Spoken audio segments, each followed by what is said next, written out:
2 books to the right of Hebrews, in the New Testament, of course. If you need a Bible, why don't you raise your hand? The ushers will bring you one. You'll need it for this study. Anybody at all, just raise your hand.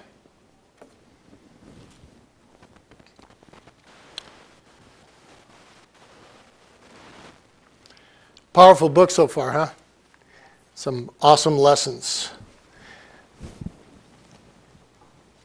1 Peter chapter 3, I'm sorry. Verses 8 through 22 is where we'll be focusing our attention this morning as we work our way through the rest of the New Testament. And the title of this morning's message is Silencing the Critics and the False Accusers. Now, I'm sure that there are people in the room here who have been persecuted, who have been mocked, who have been jeered, who have been made fun of, who have possibly missed a promotion, or not been selected for a job because of your faith. Maybe you've been ostracized by a family member who was either an unbeliever altogether or who was locked into a denominational system that rejected your faith in Jesus Christ. And so you've been ostracized. You've been kept on the periphery of things. We don't want to bring them over for Thanksgiving dinner, man. They're going to spoil the meal by talking about Jesus and thumping the Bible. I know we've experienced that. And we've experienced it most recently through the death of my mother-in-law. And my wife has 12 or 11 siblings. There are 12 kids in her family, and there was a war that went on between family members about how we're going to take care of Mom. What should we do? And, of course, we were not the powers of attorney. And as a result of that, there was some quibbling and quarreling, and we got some really nasty grams in the mail indicting our Christianity. And it hurt. It hurt. When you go to share your faith in the coffee shop or at work, and there are skeptics there who are asking questions. And there are folks who are just, they're just evil. And you can feel it. And all they want to do is knock your feet out from underneath you and find fault with you and criticize your behavior and criticize your faith. And we see on the news all the time and hear on the radio of folks who proclaim or claim to be Christians, and then they don't live like it, and they wind up on the front page of the newspaper or on the evening news. And we have people at work or in the public square wagging their fingers at our faces because of those people who said one thing and lived another way. And so how do you deal with that? How do you deal with these people who are falsely accusing you, who are criticizing you, who are constantly trying to trip you up in your faith? And that's really the subject of this morning's passage. And the context really starts back in chapter 2, verse 15. It really talks about the best way to silence these naysayers, these critics, these skeptics.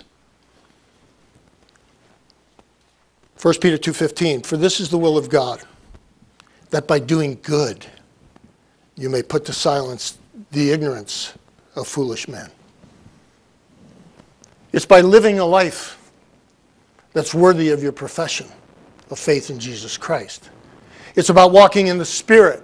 It's about being consistent in putting the character and nature of Jesus Christ on display in the workplace and in the home and in the public square. And it's important for us to realize that we are being looked at by the unregenerate world, by the unsaved world. And that it's important that what we do in life backs up what we say.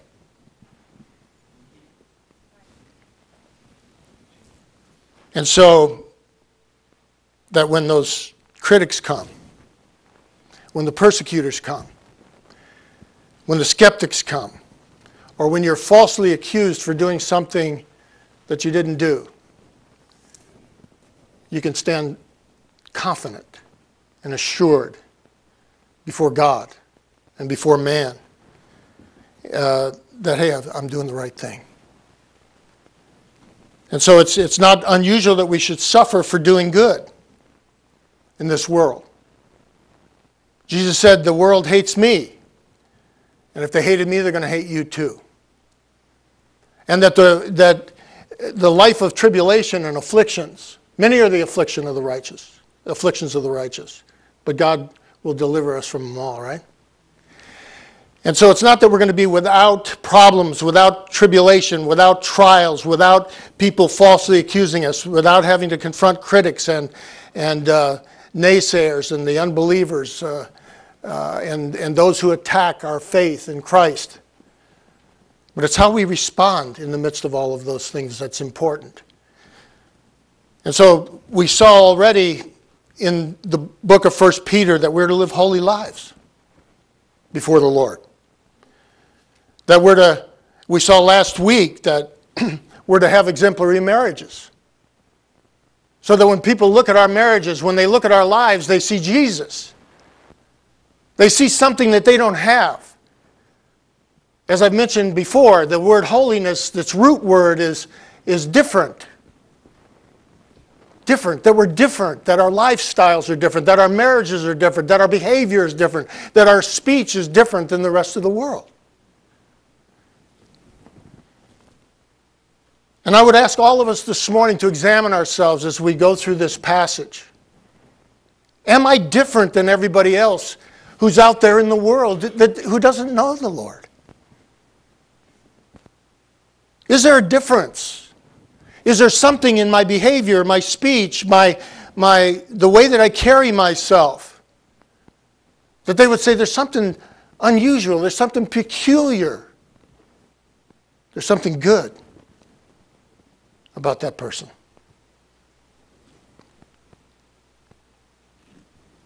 So we talked about having exemplary marriages last week, and this week we're going to talk about this idea of, in the midst of suffering, in the midst of people accusing and reviling us and speaking all manner of evil against us, the way that we should respond and the best way to silence them.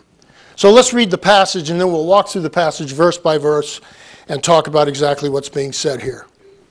1 Peter 3, beginning in verse 8 through the end of the chapter. Finally, all of you be of one mind, having compassion for one another, love as brothers, be tender-hearted, be courteous, not returning evil for evil, reviling for reviling, but on the contrary, blessing, knowing that you were called to this, that you may inherit a blessing.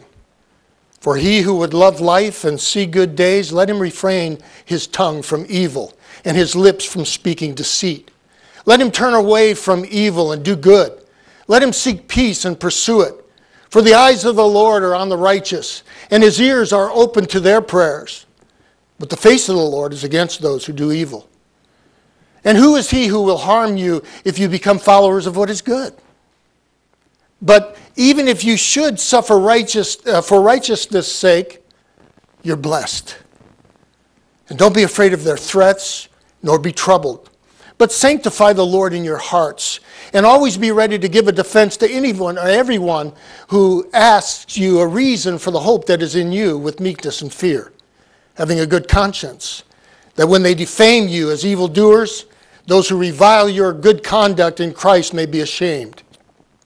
For it is better, if it is the will of God, to suffer for doing good than for doing evil. For Christ also suffered once for sins, the just for the unjust, that he might bring us to God, being put to death in the flesh, but made alive by the Spirit, by whom also he went and preached to the spirits in prison, who formerly were disobedient, when once the divine long-suffering waited in the days of Noah, while the ark was being prepared, in which a few, that is, 8 souls, were saved through water. There is also an antitype which now saves us, baptism, Not the removal of the filth of the flesh, but the answer of a good conscience toward God through the resurrection of Jesus Christ, who has gone into heaven and is at the right hand of God, angels and authorities and powers having been made subject to him. Wow. A lot of stuff in there. And toward the end there is probably one of the most difficult passages in all of the Bible to interpret.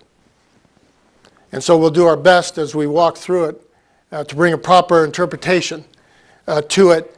But I think that the most important thing is that we get the lessons that God is trying to teach us for our everyday lives in this. Let me remind you of the context. Peter's writing to believers in Asia Minor, modern-day Turkey, who were suffering from persecution. Persecution from the